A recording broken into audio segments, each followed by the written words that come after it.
아마 한 20년 전으로만 더듬어 올라가도 주일날 이렇게 시원한 자리에서 예배드리기는 못했을 겁니다. 그런데 그때는 그렇게 땀을 흘려가면서 구체질해가면서 앉아서 하나님 앞에 예배를 드리는데 모두의 정성이 담겨 있었습니다.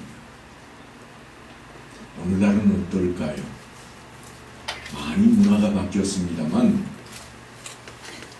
일부 어떤 분들은 이런 말씀을 하세요. 교회는 시설이 그래도 뒷받침돼야 돼. 왜냐하면 성도가 안 나오는데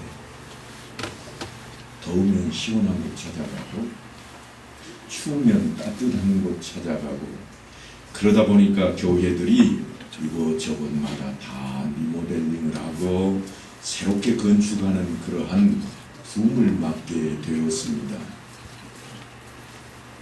꾸미다 보니까 이제 사람들이 좀 달라졌습니다. 우리 교회가 더 나아.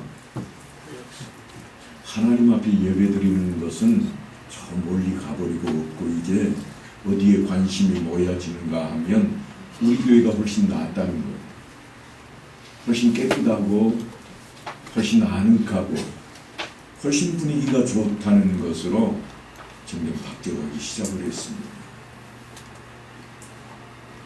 저는 처음 우리 교회 구입하면서부터 지금까지 꼭 설교 전에 혹은 설교 중에 이 인사를 해왔습니다만 평강이라고 하는 것이 그냥 그저 우리들 자신의 것이 아니라 하나님께서 주신 것을 기억하자고 그래서 샬롬이라고 하는 말씀으로 인사를 나누고 있습니다.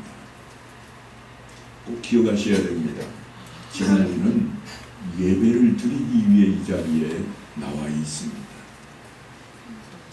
내 마음 편하자고 나와 있는 것도 아니고요. 뭔가 복을 받아보겠다고 나와 있는 자리가 되어서도 사실은 안 됩니다.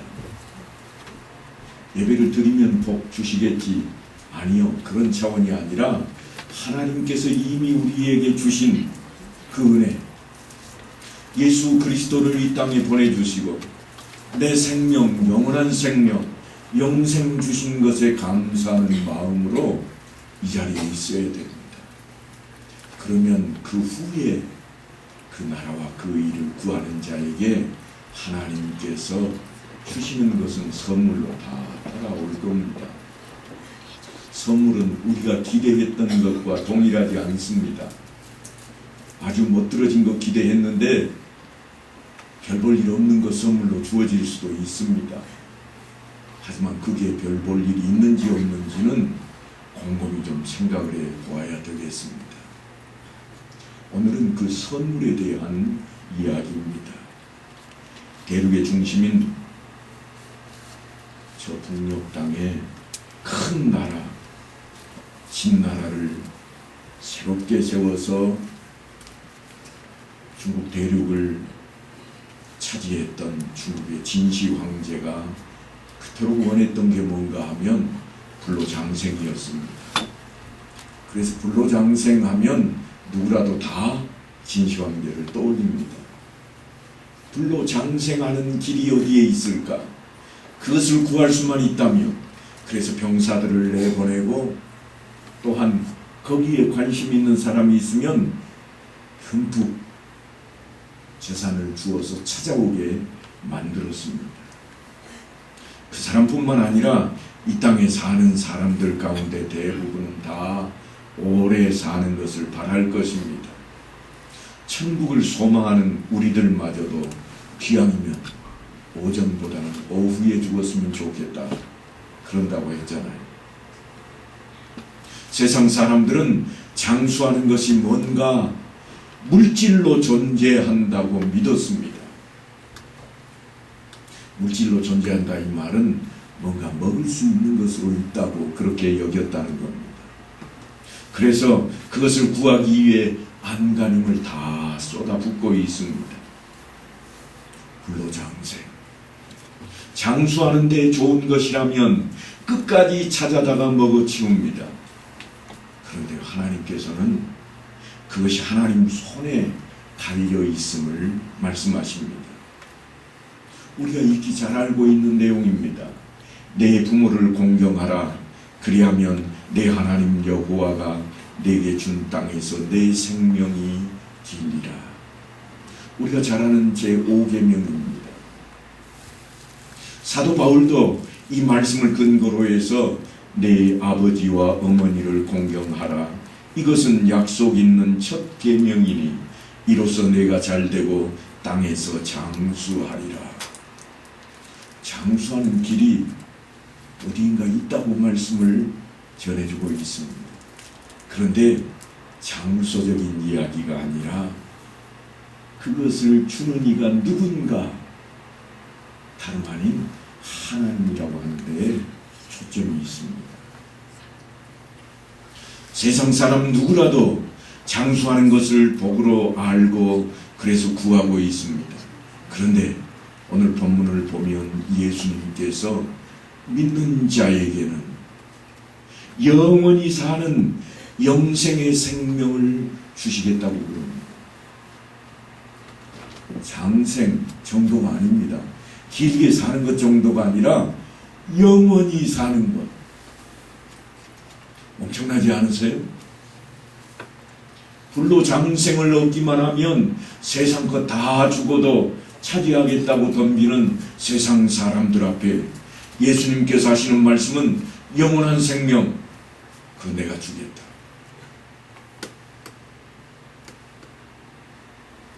내 양은 내 음성을 들으며 나는 그들을 알며 그들은 나를 따르니라. 내가 그들에게 영생을 주노니 영원히 멸망하지 아니할 것이요 또 그들을 내 손에서 빼앗을 자가 없느니라. 이 정도 하면 아멘 하셔야 되는 거 아니에요? 영생을 주시겠다고. 그래서 그 성경 말씀을 제가 대독을 했는데 아직까지 때 되면 주겠지. 배짱이 있는지는 모르지만 아멘이 없어요. 그런데 이 말씀을요, 누구 들으라고 하는 말씀인가 하면 유대인입니다. 오늘 성경을 좀 자세히 들여다보면 이렇게 되어 있습니다. 유대인들이 애워싸고 이르되 당신이 언제까지나 우리 마음을 의혹하게 하려 하나이까? 그리스도이면 밝히 말씀하소서.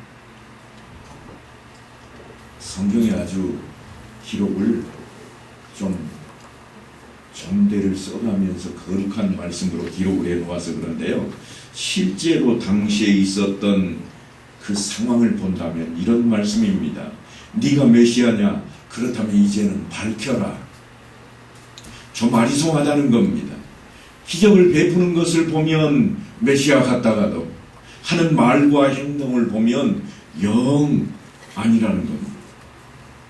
자기들이 배워서 알고 있는 메시아와 너무나도 다른 겁니다. 왜 믿지 않느냐? 믿는 자에게는 영생을 주노라. 예수님께서 아주 놀라운 말씀을 하시는데 그때가 언제인가 하면 본문의 단락이 이렇게 시작이 됩니다. 다같이 22절 말씀을 한번 좀 보십시다. 같이 한번 읽어볼까요? 시작. 예루살렘에 수잔절이 이르니 때는 겨울이라. 때가 언제라고요? 겨울이래. 그런데 절기가 하나 등장이 됐습니다. 무슨 절기예요? 수전절. 많이 들어봤는데, 절기 여러 가지 들어봤는데 수전절이라 새롭게 등장한 절기 하나가 우리 앞에 있습니다. 구약 성경을 보면 유대인의 3대 절기가 있는데 그 절기는 유월절과 이어져 있는 무교절, 그리고 77절, 때로는 맥주절이라고 말하는 절기가 있고, 그리고 마지막으로 초막절, 수장절인 장막절이 있습니다. 이 세 부류의 절기가 다른 이름으로 많이 불려져 있는 것은 알겠는데 수전절이라 좀 생소해 보입니다. 우리말로는 수전절 이렇게 되어 있지만 히브리어로는 여러분이 잘 압니다. 여행사에서는 아주 상품화되어 있습니다. 뭔가 하면 한번 따라 하십니다. 한우카. 혹시 들어보셨어요? 못 들어보셨군요. 도시에 가면 전등으로 도로를 가득 꾸며놓은 것들을 뭐라고 그러죠? 빛의 거리. 영어로는 뭐라고 그래요? 제가 너무 어려운 걸 묻고 있는가요? 영어는 잊어버립시다. 우리가 이제 히브리어는 좀 공부를 해야 되니까. 혹시 이스라엘을 여행하실 분들이 계시면 이 단어는 알고 계셔야 합니다. 한번 따라 하십시다. 하누카. 이게 뭔가 하면 빛의 잔치라 그런 단어입니다. 빛의 잔치. 그러니까 빛을 어떻게 하겠다는 거예요? 비추겠다는 거예요. 빛의 잔치. 그리고 수전절로 하니까 아주 뭐 거창하게 불꽃놀이하고 그럴 것 같지만 실제로는 그렇지 않습니다. 이 절기에 대한 유래를 우리가 알아야 오늘 성경의 배경을 살필 수가 있고 이 말씀을 읽을 때 이해가 됩니다. 그때가 언제인가 하면 전에도 말씀을 드렸던 적이 있습니다만 알렉산더가 세상을 통일했던 때가 있습니다. 알렉산더 대왕이 헬라 제국을 건설을 했는데 그는 얼마 못 가서 병들어 죽고 맙니다. 그래서 그 휘하의 네 장수들이 땅을 서로 갈라서 가졌습니다. 우리는 이제 예수님 당시로부터 약 170년 전 시대로 좀 거슬러 올라가 보겠습니다. 그 당시 수리아 지역을 다스리던 왕이 누군가 하면 안티오코스 에피파네스라 하는 왕입니다. 이 사람이 예루살렘을 공격했습니다.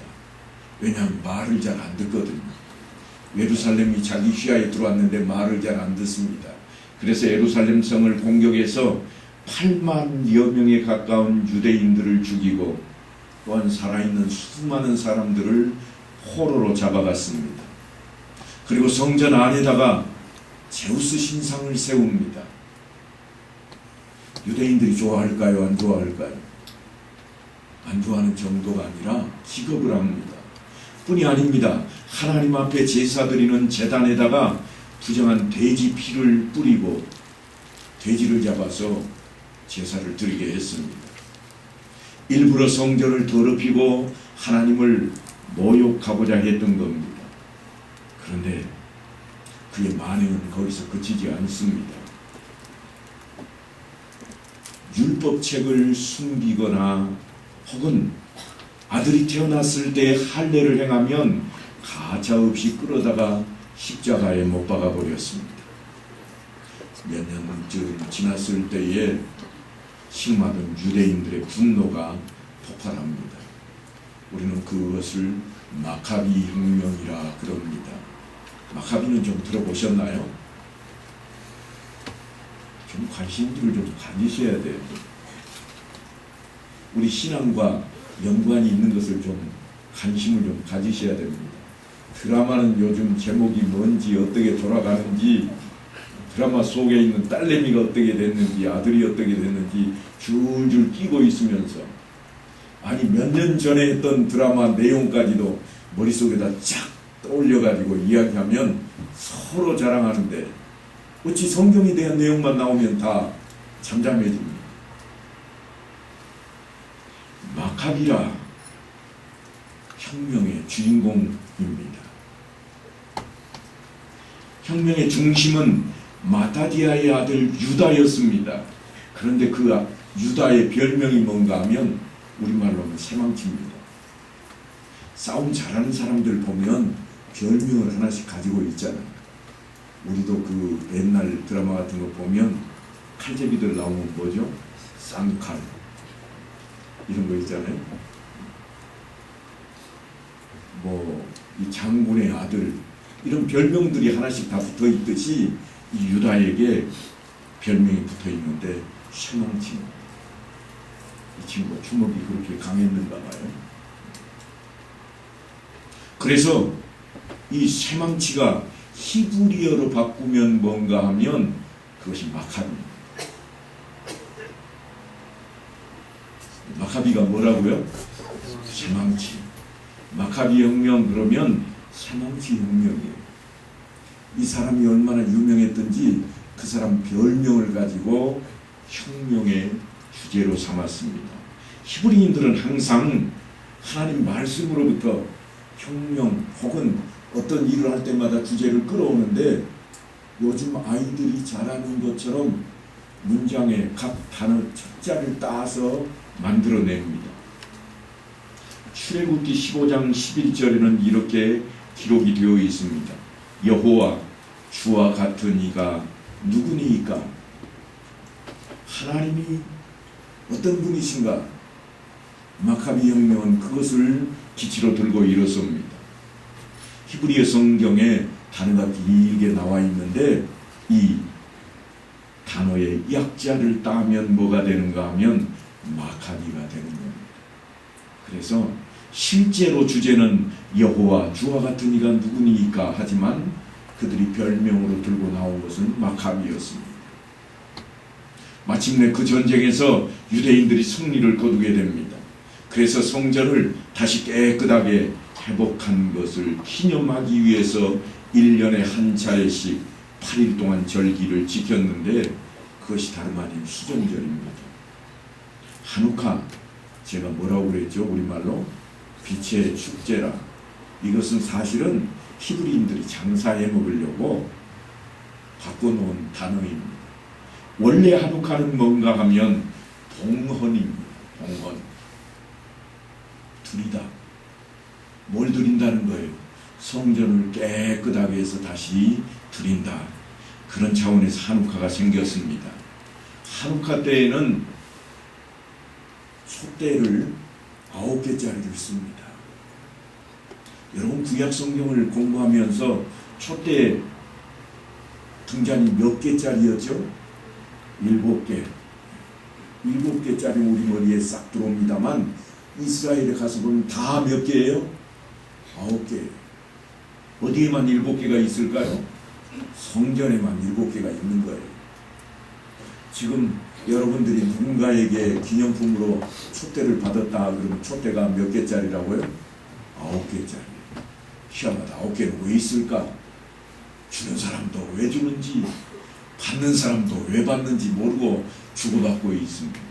이게 뭐하고 연관이 되어 있는가 하면 수전제라고 직접적으로 연관이 되어 있습니다. 촛대가 9개인 거는 하누카 절기가 며칠 동안이라고요? 8일. 이게 마카비 혁명하고 관련이 있습니다. 마카비 혁명을 완수하고 그들이 성전을 깨끗하게 치우고 불을 밝혔는데 딱 며칠 동안 불이 탔을까요? 8일 동안만 타고 더 이상 태울 기름이 없었습니다. 그래서 8일 동안 성일로 지키는데요. 그렇게 지키려고 하다 보니까 히브리인들이 문제가 생깁니다. 기름이 모자란다. 왜냐하면 8개를 한꺼번에 다 피우면 모자라니까 어떻게 하는가 하면 촛대를 9개짜리로 만들고, 요즘은 촛대입니다. 옛날에는 등잔대였겠죠.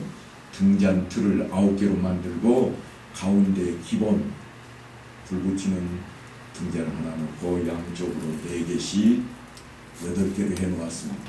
그래서 가운데 있는 불에서 하나씩 하루에 하나씩 옮겨 붙입니다. 그러면 며칠 동안 붙이겠어요? 8일 동안 붙이는 거 8개 다 붙여야 되니까. 그래서 마지막까지 다 펴지면 절기를 마감을 했습니다. 이게 뭐라고 부르는가 하면 메노라라 그럽니다. 우리말로 하면 등잔대입니다. 요즘은 촛대라고 초를 위에다 얹기 때문에 촛대라고 부르기도 합니다. 선물로 혹시 그런 걸 받으시면 메노라, 이거는 1에서 9개짜리로구나. 왜 성경에는 7개짜리 촛대가 혹은 등잔대가 등장을 하고 요한계시록에도 7 금촛대가 등장을 하는데 이스라엘 갔는데 왜 9개일까? 알고 있어야 성경을 볼 때도 이 말씀들이 이해가 된다고 하는 겁니다. 이제 그 절기를 맞아서 예루살렘에 유대인들이 많이 모여 있습니다. 그때 성전 마당에 서 계신 예수님을 만납니다. 그래서 만나자마자 헷갈리게 하지 말고 분명히 말하는 겁니다. 그리스도면 밝히 말씀하소서. 진짜 메시아냐? 그 질문에 주님은 분명하게 대답을 하십니다. 내가 너희에게 말하였으되 믿지 아니하는도다. 이미 예수님께서 분명히 말씀을 하셨다는 겁니다. 뿐만 아니라 이적과 기사를 통해서 하나님께서 보내신 것을 증명했다고 말씀합니다. 내가 내 아버지의 이름으로 행하는 일들이 나를 증거하는 것이거늘. 그렇게 했는데도 그들이 헷갈려하는 것은 기적과 이적을 체험하고 말씀을 듣고도 믿지 않은 까닭입니다. 구원과 기적은 같다고 그렇게 제가 설명을 드렸던가요? 아니면 틀리다고 했던가요? 틀리다고 했습니다. 아무리 기적이 있어도 믿지 않으면 구원이 아닙니다. 아무리 병이 낫고 아무리 다시 살아났어도 믿음이 없으면 다시 본래로 돌아가 버립니다. 영원한 생명은 그러니까 뭐하고 직결되겠어요? 믿음과 직결이 되는 겁니다. 그래서 이제 사람이 얼마나 간사한지 우리는 이 사람들을 통해 우리 자신도 들여다봐야 됩니다. 자신들이 믿지 않은 책임을 오히려 주님께로 돌리고 있습니다. 애매하게 말하지 말라. 확실하게 메시아라고 좀 말해라. 그때나 지금이나 사람들은 똑같습니다. 믿지 않는 책임이 자신들에게 있음을 인정하지 않습니다. 믿을 수 없는 이유가 교회에 있고 교회에 나가는 사람들에게 있고 궁극적으로는 그렇게 만든 하나님께 있다고 생각을 해버립니다. 하지만 주님께서는 그 이유가 분명함을 드러내십니다. 너희가 내 양이 아님으로 믿지 아니하는도다. 믿지 않는 게 다른 데 이유가 있지를 않다는 겁니다. 믿지 않는데 이해를 잘못했다. 믿지 않는데 설득을 당하지 않았다. 그런 차원이 아니라는 거예요. 믿지 않는데 이유는 단 하나. 너희가 내 양이 아니라. 엄청난 말씀입니다. 아니 무섭다고 해야 옳을 것입니다. 왜냐하면 우리가 예수님을 하나님의 아들로 믿게 된 것이 그냥 된 것이 아니라 하나님께서 그 작업을 미리 해놓았기 때문입니다. 요즘은 스마트폰 시대라 그렇게 불러도 과하지 않을 정도입니다. 그런데 그걸 가만히 보면 버튼 하나만 눌러도 미국에 가 있는 아들 얼굴을 보면서 밥은 먹었는지 건강한지 안부를 묻고 답합니다. 옛날에는 군대 가면 아무 소식이 없었습니다. 최근에 와서는 서로 일주일에 한 번씩 전화하는 시간을 주더니 요즘은요, 훈련을 한참 받고 쉬는 시간 되면 핸드폰 들고 땀 뻘뻘 흘리는 모습을 보내준다고 그러대요. 세상 많이 바뀌었습니다. 그런데 그렇게 되기까지 비행기를 타고 가도 적어도 하루는 지나야 만날 수 있는 그 아들 얼굴, 우리가 지금 그 조그마한 장치를 알라딘 램프처럼 들고 다니는 것은 그냥 되는 일이 아닙니다. 누군가는 그 장치와 또한 그 장치가 돌아가도록 하는 프로그램을 밤새워 가면서 연구하고 만들었기 때문에 가능한 겁니다. 수많은 부품과 프로그램들이 움직여서 그 기능을 수행하고 있습니다. 우리는 그저 손가락 하나만 딱 갖다 가면 우리가 원하는 대로 됩니다만 그저 되는 일은 없습니다. 오늘날 우리가 예수를 믿게 된 것도 마찬가지입니다.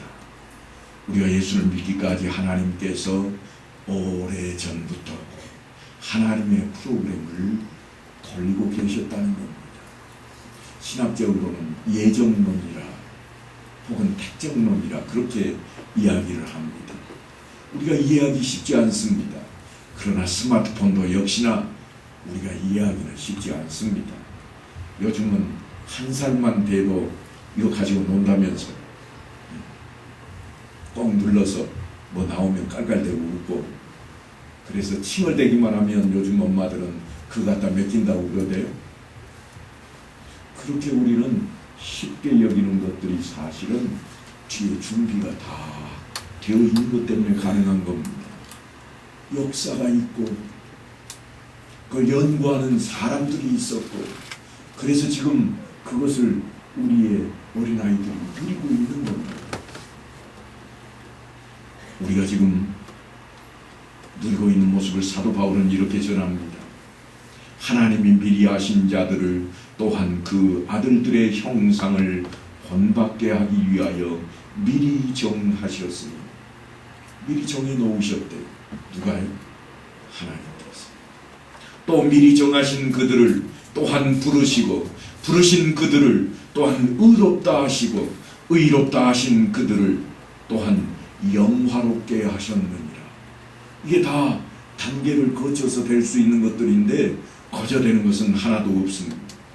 하나님께서는 우리가 태어나기도 전에 미리 준비하시고 정하셔서 택하신 대로 만반의 준비를 다 하셨다가 부르셨다고 사도 바울이 그렇게 이야기하고 있습니다.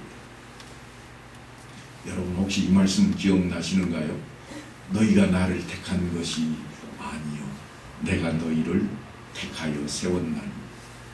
우리는 내가 예수를 믿는 것을 택했고, 내가 하나님을 택한 것처럼, 내가 온다교회를 택한 것처럼 그렇게 생각하고 있는데, 예수님께서는 오히려 너희가 나를 택한 것이 아니라 내가 너희를 택하여 세웠다, 그렇게 말씀을 하십니다. 그래서 예수님께서 자신을 믿지 않는 유대인들에게 하시는 말씀이 뭔가 하면, 너희가 내 양이 아니므로, 내가 너희를 택하지 아니하였으므로 믿지 아니하는도다, 그렇게 말씀하시는 겁니다. 얼마나 무서운 말씀인지 모릅니다. 이 말씀은 비참하고 절망적인 내용입니다. 왜냐하면 예수님께서 택하지 않으셨기에 나락으로 떨어져야 될 것이 분명하기 때문입니다. 우리 가운데 단 한 사람도 내 양이 아니기 때문이라는 이 낙인이 지키지 않기를 바랍니다. 영생은 아무나 받는 것이 아닙니다.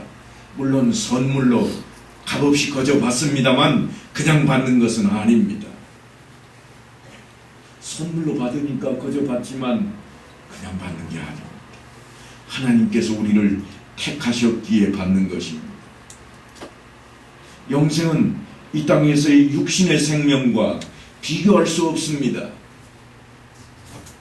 육신의 생명은 끝이 있습니다. 원죄로 인해서 생긴 한계입니다.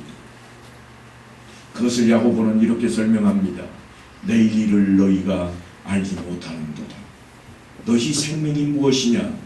너희는 잠깐 보이다가 없어지는 안개니라. 아침에 잠시 생겼다가 햇살과 더불어 쓰러지는 안개에 불과한 것이 우리 육신의 생명이라고 그럽니다. 장차 하나님 나라에서 누릴 영생에 비하면 이것은 생명이라고 할 수도 없는 그런 수준인데, 우리는 그 생명에 집착이 되어 있고 사실은 그 생명은 너무나도 중요합니다. 장차 하늘나라에서 누릴 영생에 비하면 너무나도 작지만, 그러나 영생은 우리가 가지고 있는 한계인 그 시간과 공간을 초월하는 것이기에 우리의 생명과는 전혀 다른 부분입니다. 사람에게 있어서 사는 것만큼 중요한 것은 없습니다. 우리의 생명이 그렇게 중요합니다. 요즘 매스컴은 헝가리에 집중이 되어 있습니다. 우리나라 관광객들이 헝가리에서 사고 생명을 잃었기 때문입니다. 이제 오늘은 인양 작업을 한다고 그렇게 많이 애들을 쓰고 있는데,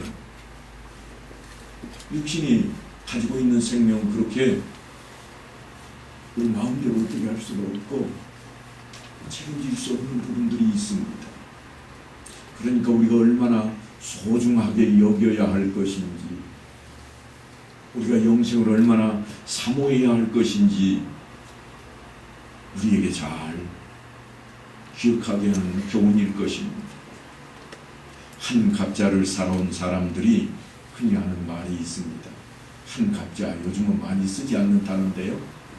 어떤 걸 한 갑자라고 그러죠? 60. 그래서 옛날에는 60평생이라 그랬습니다. 왜냐하면 한 평생은 60이라 한 갑자라 그랬습니다.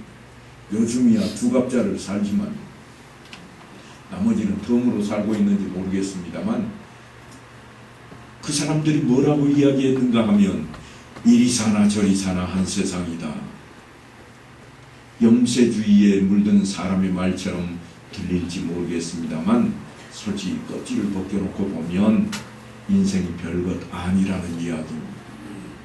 이 땅에 사는 것은 진정한 생명을 누리는 게 아니라는 거예요.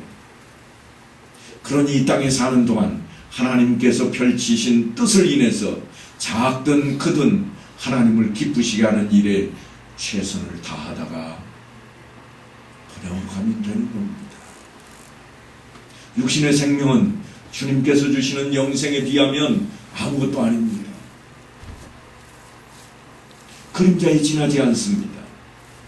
그래서 야고보가 안개와 같다 그러는 겁니다. 우리가 진정으로 사모해야 할 것은 하나님과 함께 영원히 사는 것입니다. 여러분 한번 생각해 보십시다.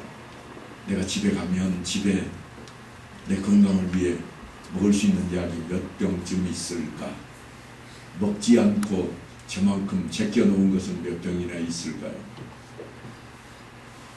통계조사에 의하면 세계에서 한국 사람이 제일 많이 보유하고 있대요.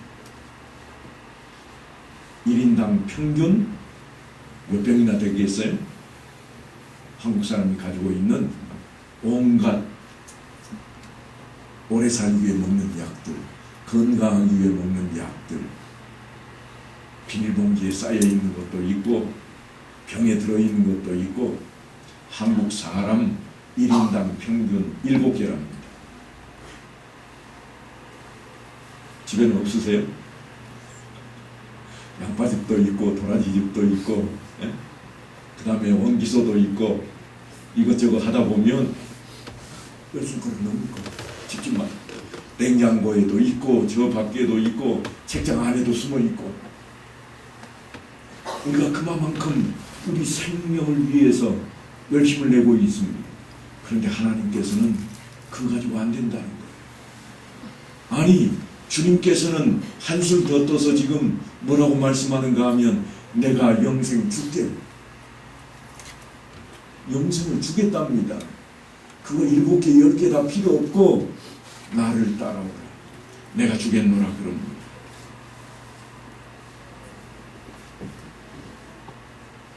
신성 로마 제국의 황제로 샤를마뉴라 하는 인물이 있습니다. 이건 프랑스어인데요. 얼마나 유명한지 그 이름은 나라마다 달리 불립니다. 이 고등학교 세계사 책에도 나오는 인물이에요. 얼마나 유명한지. 독일에서는 칼 대제라 그렇게 부릅니다. 프랑스에서는 샤를마뉴, 독일에서는 칼. 다 부르는 이름들이 나라마다 있습니다. 당대 모든 나라들의 국교가 기독교여서 라틴어를 사용했는데요. 라틴어로는 뭐라고 그러는가 하면 카룰루스 마그누스라 그렇게 표기되어 있습니다. 하지만 우리는 지금 영어권에 살고 있습니다. 그래서 영어권에서는 뭐라고 그러는가 하면 찰스 대제라 그럽니다. 찰스가 됐다, 칼이 됐다, 샤를마뉴가 됐다, 카룰루스가 됐다. 유럽에 있는 각 나라 말로 이 사람 이름은 다 있습니다. 그만큼 그의 명성과 역사에 미친 영향력이 전 유럽에 두루 걸쳐 있다고 할 것입니다. 그 사람은 전쟁터에서요 50년을 지냈습니다. 황제로 몇 년 했는데 50년씩이나 지냈을까? 그의 황제 생활은 전쟁하는 역사였습니다. 생명이 얼마나 귀한지 가장 처절하게 느낀 사람이 그였을 겁니다. 전쟁이 있었으니까 맨날 사람 죽여야 됐고 어떻게 해서든지 살아남아야 되지 않았겠습니까?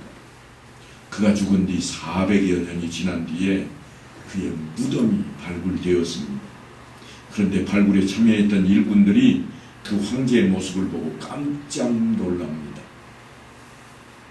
황제는 죽어서 어떻게 안장이 됐는가 하면요, 황제의 제복을 입고 그리고는 손에 호를 쥐고 의자에 앉아있는 모습으로 안장이 됐습니다.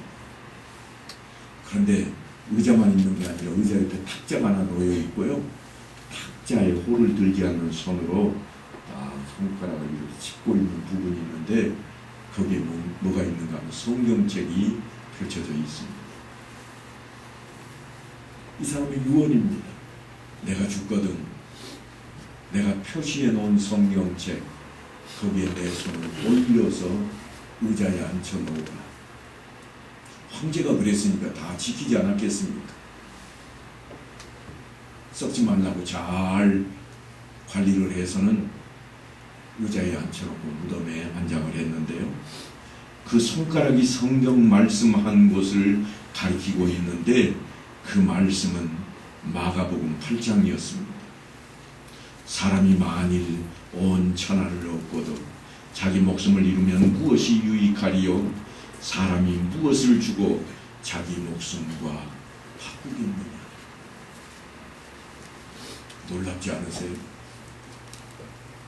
천하를 통일한 황제요, 모든 영화를 다 누렸던 그였지만 죽고 나면 그게 무슨 소용이 있습니까? 세상에서 모든 영화를 누리고 수백 년을 살았다 하더라도 하나님이 주시는 영생을 놓쳐버린다면 그게 무슨 소용이 있겠습니까? 우리가 세상을 다 살고 나서 영생을 소유하지 못한다면 이것만큼 후회스럽고 고통스러운 일은 없을 것입니다. 영생은 그만큼 우리에게 중요한 겁니다. 저는 이제 기적을 일으켰던 미국의 한 사람을 소개하고 말씀을 마치고자 합니다. 1990년 4월 라이언 화이트라는 18세 되는 소년이 에이즈로 세상을 떠났습니다. 이 소년이 13살 되던 해에 혈류병으로 수술을 받았는데 그때 수혈했던 피에 에이즈균이 들어가서 그는 에이즈에 걸려버리고 맙니다. 그리고 5년 동안 살았는데요, 죄 없는 소년은 에이즈가 걸리고 투병 생활을 하는 동안 미국이 온통 시끌시끌했습니다. 미국에 있는 모든 텔레비전 방송과 언론들이 그 소년의 여러 가지 형편을 계속해서 보도하니까 많은 사람들이 관심을 가지게 되었습니다. 무슨 이야기인가 하면 동성애자들만 에이즈에 걸리는 것이 아니라 죄가 없어도 저렇게 에이즈에 걸릴 수 있구나. 경각심을 미국인들에게 심어 주었습니다. 그가 5년 동안 투병하며 죽어가는 모습을 온 국민들이 동정하며 방송을 통해 지켜보아야 했습니다. 라이언 화이트가 누워있는 동안 병상에 별의별 사람들이 다 찾아왔습니다. 왜냐하면 방송이 되고 있잖아요. 미국 온 땅에 방송이 되고 있으니까 누구부터 나타났는가 하며 당시에 레이건 대통령도 특사를 보냈습니다. 그래서 그 소년을 위로했습니다. 그때까지만 해도 마이클 잭슨이 살아있었는데 마이클 잭슨도 찾아와서 선물을 주었습니다. 하지만 5년의 투병에도 불구하고 결국 이 소년은 죽고 맙니다. 아버지가 아들을 보면서 라이언, 나는 무척 가슴이 아프고 슬프단다. 네가 이렇게 빨리 가야 한다니 하고 탄식을 했습니다. 이게 미국 방송에 시향 중계가 되는 거예요. 미국 매스컴이 아주 무섭습니다. 그런데 이 아이가 이렇게 이야기합니다. 아빠는 내게 18년 동안 이 세상을 즐겁게 살아갈 수 있도록 생명을 주셨잖아요. 그것만이 아니에요. 아빠는 저에게 예수를 가르쳐 주셨어요. 저는 예수님 때문에 영원한 생명을 선물로 얻을 수 있게 되었어요. 아빠는 저에게 이 세상 누구도 줄 수 없는 가장 값비싼, 가장 놀라운 영원한 생명을 선물로 주신 거예요. 아빠, 사람은 누구나 다 죽지 않아요? 저는 조금 일찍 가는 것 뿐이에요. 그러니 슬퍼하지 마세요. 저는 영원한 생명이 있으니까요. 아빠가 말하는 그 천국이 틀림없이 있을 것이고 내가 먼저 거기 들어가 있을게요. 이게 미국의 방송을 통해서 전국에 다 퍼졌습니다. 1990년 4월 미국은 마치 온 나라가 국장을 치르는 듯한 그러한 모습이었습니다. 대통령이 죽어도 그 정도는 아니었을지 모르겠습니다. 그는 그렇게 세상을 떠났습니다. 그가 남긴 한마디, 나는 영생을 아버지를 통해서 예수님께 받았다고 하는 것이었습니다. 이 영생은 우리 인생의 마지막을 아주 멋지게 끝내게 하느냐, 아니면 비극적으로 종말을 맞게 하느냐 판가름하는 아주 중요한 변수가 될 것입니다. 주님께서는 분명히 말씀을 합니다. 내가 곧 길이요 진리요 생명이니. 그러니까 주님을 믿기만 하면 값없이 그 영생을 우리는 받을 것입니다. 믿기만 하면 그 영생이 우리들의 것, 내 것이 되는 줄로 믿습니다. 사랑하는 성도 여러분, 주님께서 직접 하신 말씀입니다. 내 양은 내 음성을 들으며, 어떻게 듣지요? 성경 말씀을 우리가 읽을 때마다 말씀을 우리는 늘 듣게 됩니다.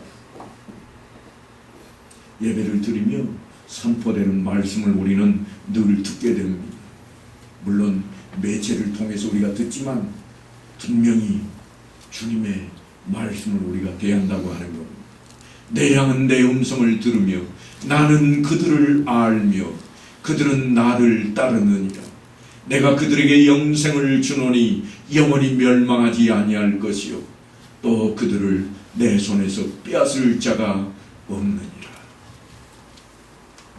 이 약속을 굳게 믿고 말씀을 따라 말씀대로 살아가는 온 성도들 되시기를 간절히 축원합니다.